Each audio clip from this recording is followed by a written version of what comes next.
O ódio que sempre esteve presente no mundo real ganha cada vez mais espaço no mundo digital. Na web, os chamados haters se multiplicam. São internautas que sempre respondem negativamente a todo e qualquer estímulo. Nós fomos entender por que eles são cada vez mais comuns. Olá, bem-vindos ao Olhar Digital Plus. Antes de entender as causas do ódio na internet, tem um raio-x das baterias. Selecionamos alguns aplicativos que mostram o estado real das baterias de smartphones e tablets e mostramos como fazer o mesmo com as baterias dos notebooks. Das baterias para as impressoras, preparamos um guia com dicas super valiosas para você escolher o modelo certo. E tem também uma reportagem especial sobre a inovação que já chegou à educação. O Olhar Digital Plus está começando.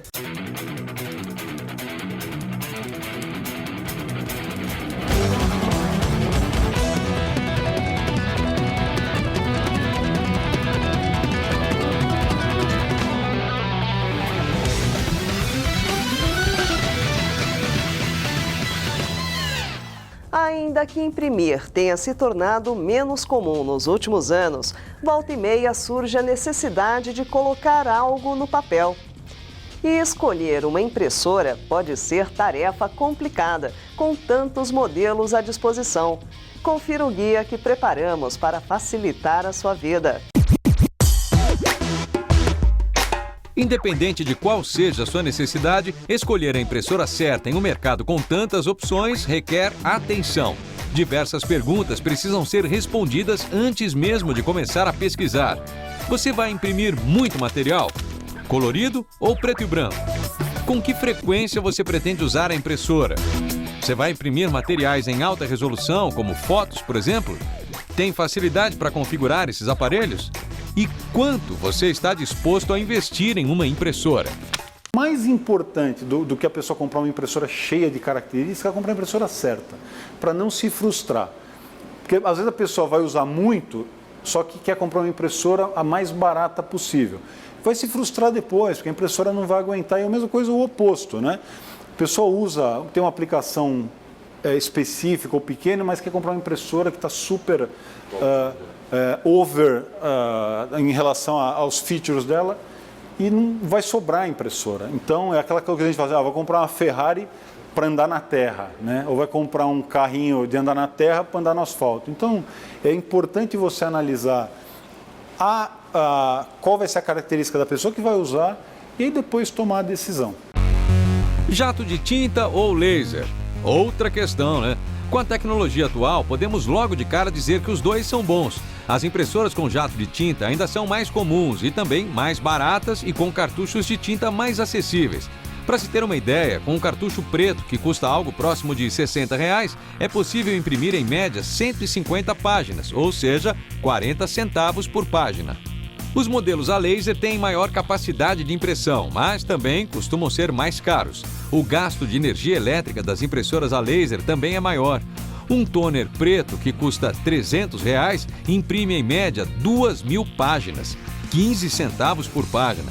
Daí a importância de saber a intensidade do uso que você fará da impressora antes de escolher.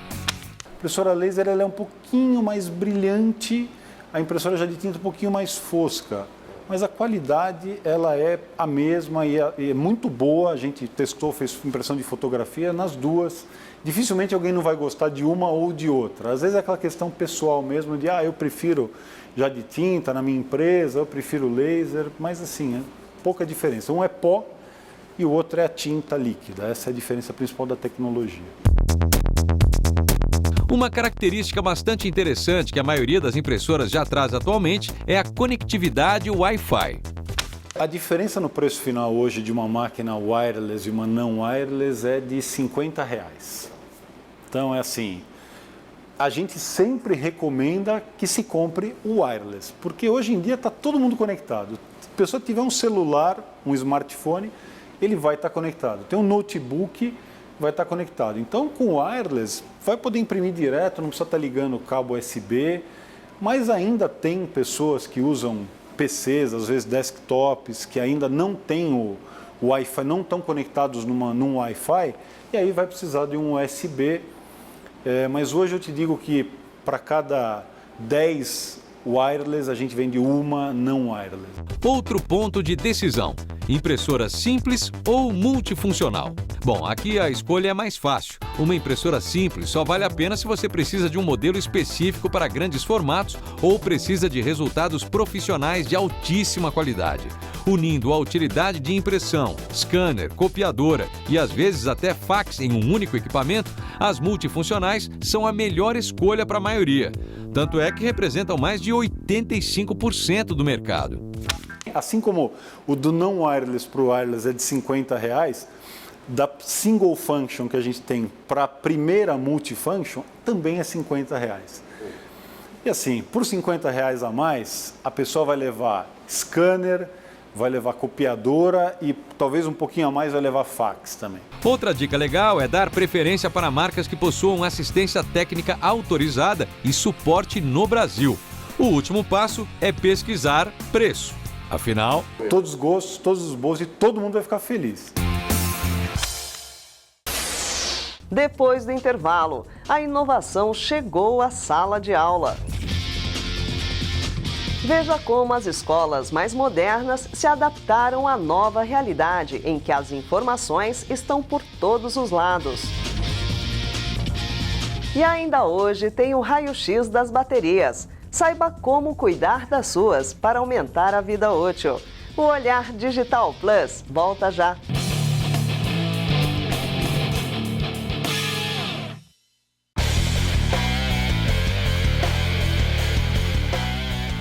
A tecnologia e a internet mudaram a vida de todo mundo.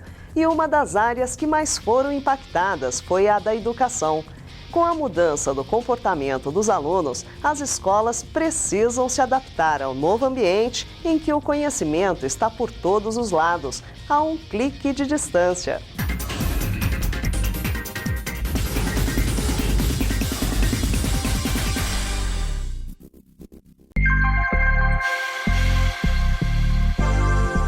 inovar é palavra de ordem. Bom, você já deve estar cansado de ouvir isso, né? Mas quando o assunto é educação, a tal da inovação já aconteceu sem que ninguém planejasse. E isso foi por causa da tecnologia. Antes, o aluno ia para a sala de aula, prestava atenção no que o professor dizia e mais tarde praticava o que ele tinha visto com a famosa lição de casa. Hoje é super fácil o aluno obter conhecimento sobre o assunto antes da aula e chegar na escola para se aprofundar no tema e tirar dúvidas com os especialistas. Ou seja, mudou a ordem de tudo. A inovação vem, na verdade, de um grande comportamento de questionamento. Quer dizer, como é que eu questiono o que está posto, o que está dito, o que está acertado e assegurado, trago a dúvida para esse ambiente de discussão e, em cima disso, busco novas soluções. Com isso, o papel do professor também muda. Em um ensino inovador, o profissional tem uma função mais de orientador, de organizador e menos de fonte única de conhecimento. O professor está te ensinando enquanto te pergunta e não está te ensinando enquanto cospe conteúdo. Outro pilar que sustenta a inovação no ensino de tecnologia em particular são os desafios. Estamos falando de uma educação menos baseada em verdades absolutas e com muito mais liberdade para lidar com as dúvidas. O legal é que se a escola consegue se adaptar a essa nova realidade, o aluno terá na sala de aula uma dinâmica que é super próxima do que acontece no mercado de trabalho. Todo o foco do desafio, uma educação baseada em desafios, eu acho que é uma educação que inova, na medida em que ela deixa o aluno fazer a pergunta fundamental, deixa o aluno correr atrás daquilo que para ele são as boas respostas e reserva para a escola um papel de, obviamente, orientador e curador, que eu acho que é uma nova forma de chegar à educação. Quando o assunto é ensino de tecnologia, tem uma novidade interessante chamada de filosofia maker. No fundo, a ideia é que o aluno passe a valorizar mais o que aprende. Então a gente tem um foco muito forte em projetos, então a gente entende que aprender TI é um bom caminho para aprender TI, é o caminho dos projetos e, portanto, você está o tempo inteiro desafiando e levando o aluno a fazer coisas. Para oferecer um ambiente assim, a instituição precisa estar alinhada com as últimas tecnologias, plataformas, produtos, fabricantes, métodos e práticas de nível global. Um ponto importante a ser avaliado é quão inovador é o aparato tecnológico que é oferecido ao aluno. Mas, mais do que isso, como esses softwares e equipamentos são utilizados na prática. Para nós é imperativo que a gente use, por exemplo, as últimas versões de qualquer software que a gente esteja utilizando. Mas mais do que isso, é fazer usos inovadores dessas mesmas ferramentas. Então, fique atento, hein? Um modelo educacional que coloca a inovação no centro certamente fará diferença na sua formação e nas portas que se abrirão à sua frente.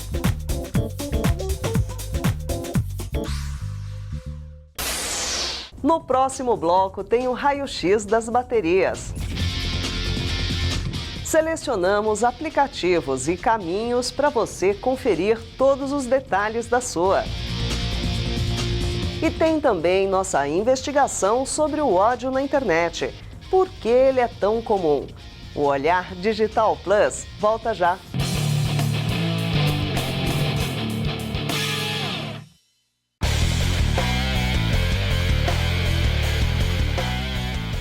Elas se tornaram mais que importantes. As baterias movem boa parte da nossa vida digital. Por isso, resolvemos reunir aplicativos e dicas que podem fazer com que elas durem muito mais. Confira!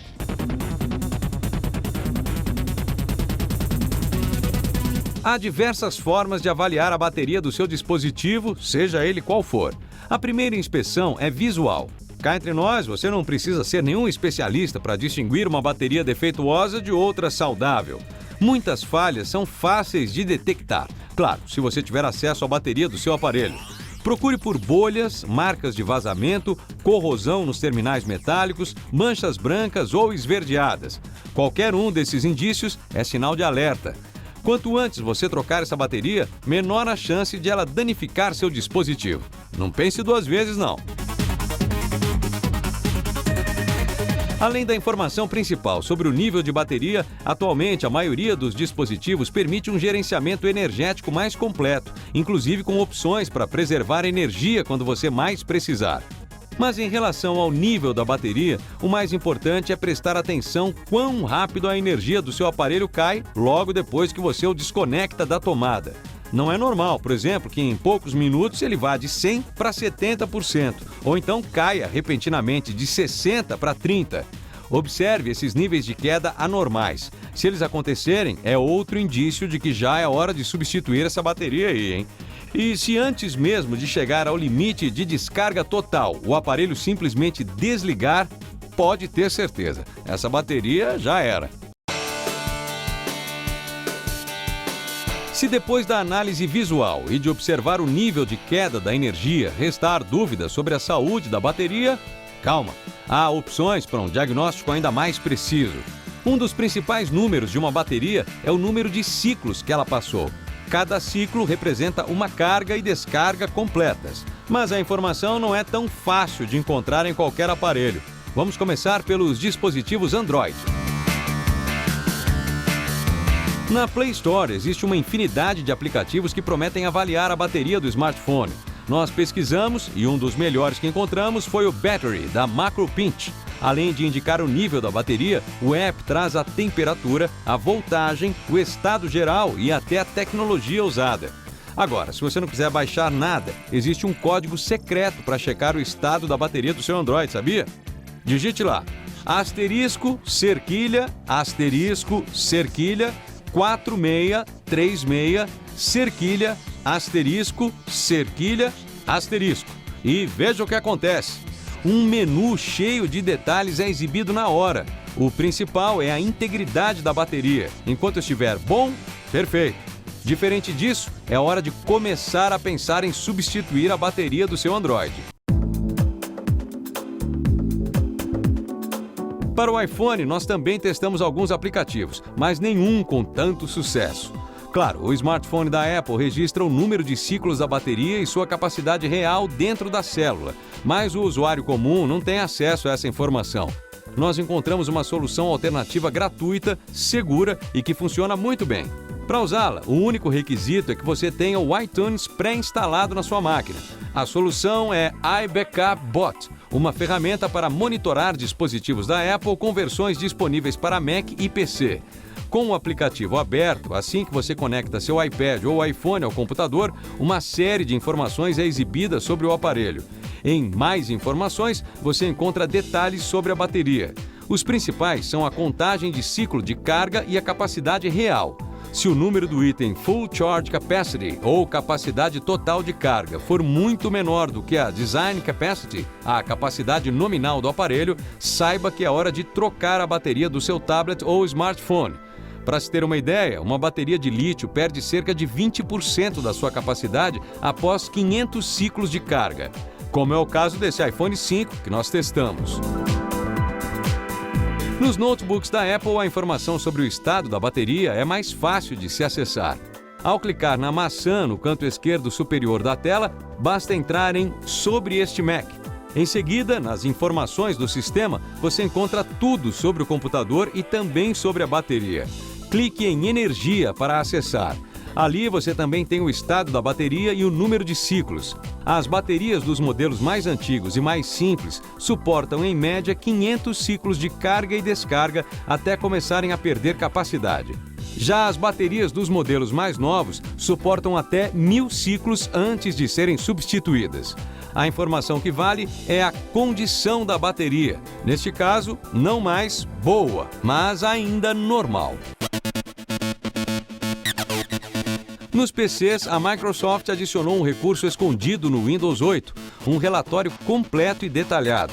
O documento traz informações sobre as condições da bateria e também como sua capacidade diminuiu ao longo do tempo, além de outras estatísticas interessantes.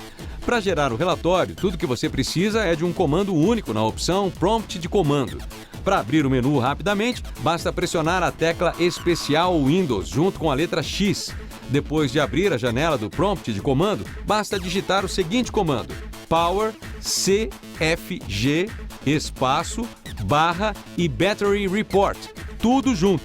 Então clicar Enter. Essa é a mágica.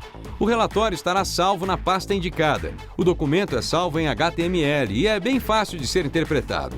Os detalhes mais importantes são a capacidade nominal, a capacidade de carga total e a contagem de ciclos. A última seção talvez seja a mais interessante para avaliar o estado da bateria do seu PC. A comparação mostra a vida da bateria observada em plena carga do dispositivo para a vida da bateria teórica na sua capacidade nominal. Todas essas informações, certamente, vão ajudar na hora de decidir sobre a troca da bateria do seu notebook. Aposto que agora ficou mais fácil saber a quantas anda a sua bateria aí, né? Os links para o software de teste de bateria do iPhone e também para o app para Android estão logo abaixo do vídeo dessa matéria no nosso site. Vale uma última dica: se você constatar que é mesmo hora de substituir a bateria do seu notebook, tablet ou smartphone, procure uma assistência técnica de confiança que use materiais originais de primeira linha. Caso contrário, além de perder a garantia do seu aparelho, você pode danificá-lo para sempre. Aí, o prejuízo vai ser bem maior do que a falta de energia, né?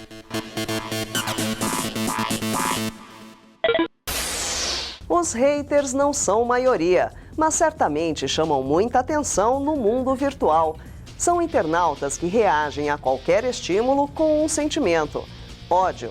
Fomos entender por que eles são cada vez mais comuns. Haters. Você provavelmente já ouviu falar deles. A expressão define o perfil daquelas pessoas que têm o prazer de disseminar o ódio na internet. Um estudo publicado pelo Journal of Personality and Social Psychology afirma que é impossível agradar quem nasceu para odiar, não importa o que se faça. Pessoas com uma visão negativa do mundo são mais propensas a reagir negativamente a novos estímulos, sejam eles quais forem.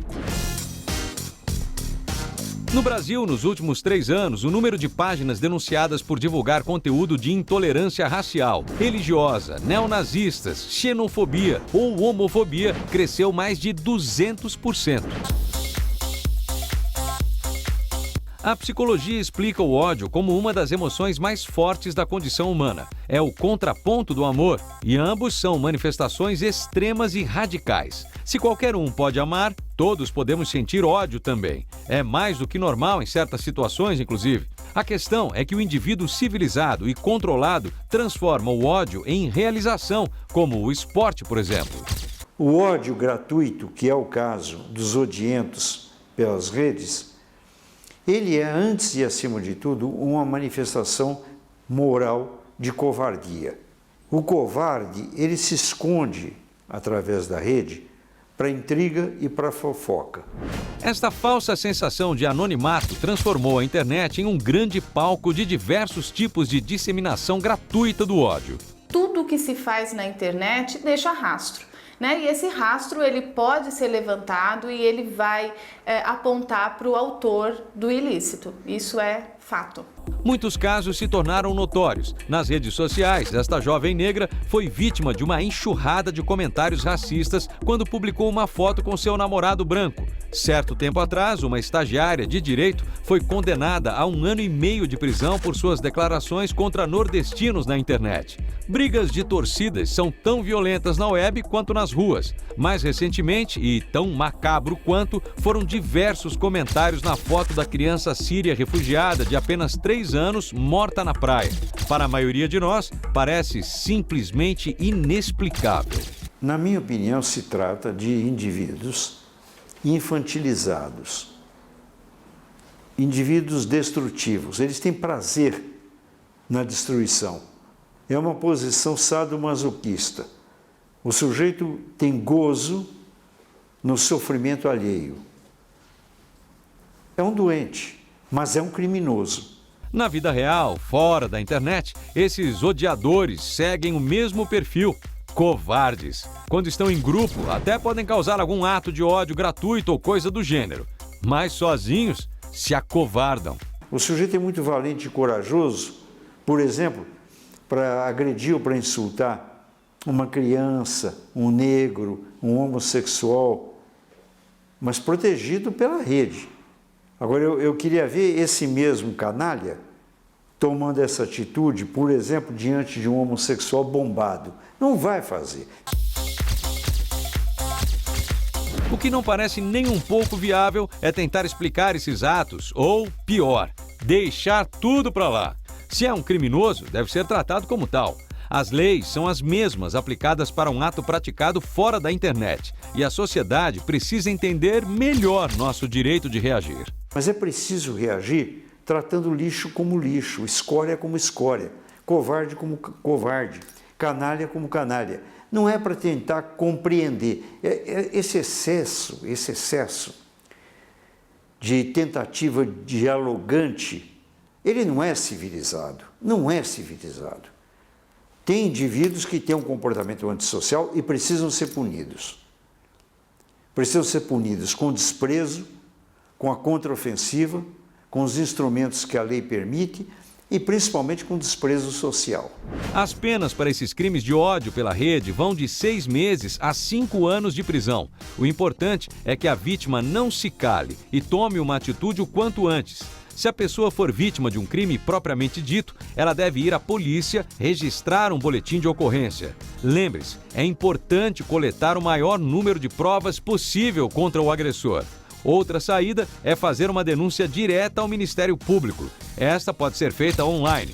Agora, se você não souber o que fazer, consulte um advogado. Interessante que se procure o advogado, que ele já vai dar uma orientação imediata, né? Ou vai na delegacia, ou já vamos ingressar com uma ação amanhã, né? Porque como a gente está no ambiente virtual, os dados são frágeis, né? Eles podem ser perdidos.